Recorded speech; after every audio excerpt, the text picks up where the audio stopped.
Behold, I make a covenant.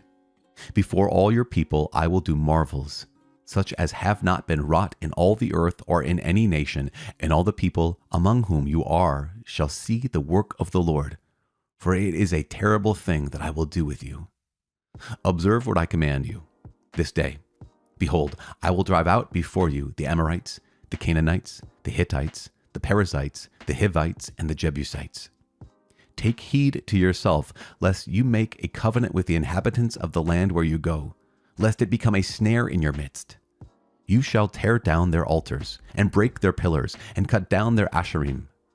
For you shall worship no other God, for the Lord, whose name is jealous, is a jealous God.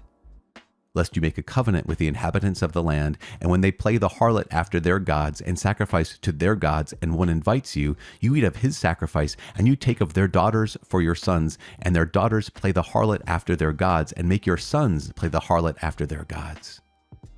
You shall make for yourself no molten gods. The feasts of unleavened bread you shall keep.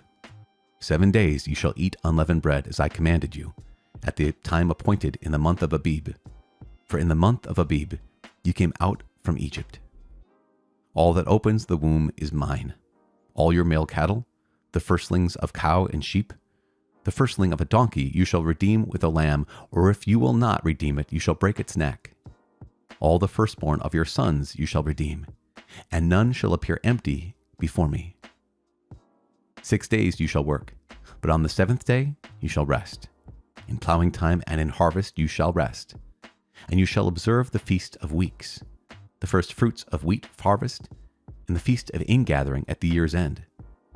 3 times in the year shall all your males appear before the Lord God, the God of Israel. For I will cast out nations before you and enlarge your borders. Neither shall any man desire your land when you go up to appear before the Lord your God 3 times in the year.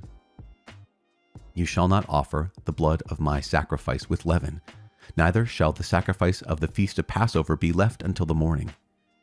The first of the firstfruits of your ground you shall bring to the house of the Lord your God. You shall not boil a kid in its mother's milk. And the Lord said to Moses, Write these words. In accordance with these words I have made a covenant with you and with Israel. And he was there with the Lord 40 days and 40 nights. He neither ate bread nor drank water. And he wrote upon the tables the words of the covenant, the 10 commandments. The shining face of Moses. When Moses came down from Mount Sinai with the 2 tables of the covenant in his hand as he came down from the mountain, Moses did not know that the skin of his face shone because he had been talking with God. And when Aaron and all the sons of Israel saw Moses, behold, the skin of his face shone, and they were afraid to come near him. But Moses called to them, and Aaron and all the leaders of the congregation returned to him, and Moses talked with them. And afterward, all the sons of Israel came near, and he gave them, in the commandment, all that the Lord had spoken with him in Mount Sinai. And when Moses finished speaking with them, he put a veil on his face. But whenever Moses went in before the Lord to speak with him, he took the veil off until he came out. And when he came out, he told the sons of Israel what he was commanded. The sons of Israel saw the face of Moses, that the skin of Moses' face shone. And Moses would put the veil upon his face again until he went in to speak with him. The book of Leviticus, chapter 24. The lamp. The Lord said to Moses, Command the sons of Israel to bring you pure oil from beaten olives for the lamp, that a light may be kept burning continually. Outside the veil of the covenant, in the tent of meeting, Aaron shall keep it in order from evening to morning before the Lord continually. It shall be a statute forever throughout your generations. He shall keep the lamps in order upon the lampstand of pure gold before the Lord continually. Bread for the tabernacle. And you shall take fine flour, and bake 12 cakes of it. 2/10 of an ephah shall be in each cake. And you shall set them in 2 rows, 6 in a row, upon the table of pure gold. And you shall put pure frankincense with each row, that it may go with the bread as a memorial portion to be offered by fire to the Lord. Every Sabbath day, Aaron shall set it in order before the Lord continually on behalf of the sons of Israel as a covenant forever. and it shall be for Aaron and his sons, and they shall eat it in a holy place, since it is for him a most holy portion out of the offerings by fire to the Lord, a perpetual debt. Blasphemy and its punishment. Now an Israelite woman's son, whose father was an Egyptian, went out among the sons of Israel. And the Israelite woman's son and a man of Israel quarreled in the camp. And the Israelite woman's son blasphemed the name and cursed. And they brought him to Moses. His mother's name was Shemelith, the daughter of Dibri, of the tribe of Dan. And they put him in custody till the will of the Lord should be declared to them. And the Lord said to Moses, Bring out of the camp him who cursed, and let all who heard him lay their hands upon his head, and let all the congregation stone him. And say to the sons of Israel, Whoever curses his God shall bear his sin. He who blasphemes the name of the Lord shall be put to death. All the congregation shall stone him, the sojourner as well as the native, when he blasphemes the name, shall be put to death. He who kills a man shall be put to death.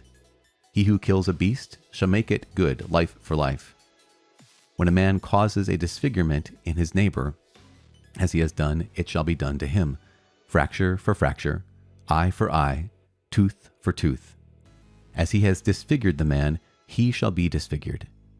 He who kills a beast shall make it good, and he who kills a man shall be put to death. You shall have one law for the sojourner and for the native, for I am the Lord your God. So Moses spoke to the sons of Israel, and they brought him who had cursed out of the camp, and stoned him with stones. Thus the sons of Israel did as the Lord commanded Moses.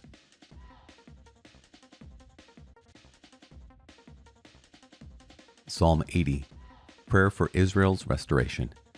To the choirmaster, according to Lilies, a testimony of Asaph, a psalm. Give ear, O shepherd of Israel, you who lead Joseph's flock. You who are enthroned upon the cherubim, shine forth before Ephraim and Benjamin and Manasseh. Stir up your might and come to save us. Restore us, O God. Let your face shine, that we may be saved. O Lord God of hosts, how long will you be angry with your people's prayers? You have fed them with the bread of tears and given them tears to drink in full measure. You make us the scorn of our neighbors, and our enemies laugh among themselves. Restore us, O God of hosts. Let your face shine, that we may be saved. You brought a vine out of Egypt. You drove out the nations and planted it. You cleared the ground for it. It took deep root and filled the land.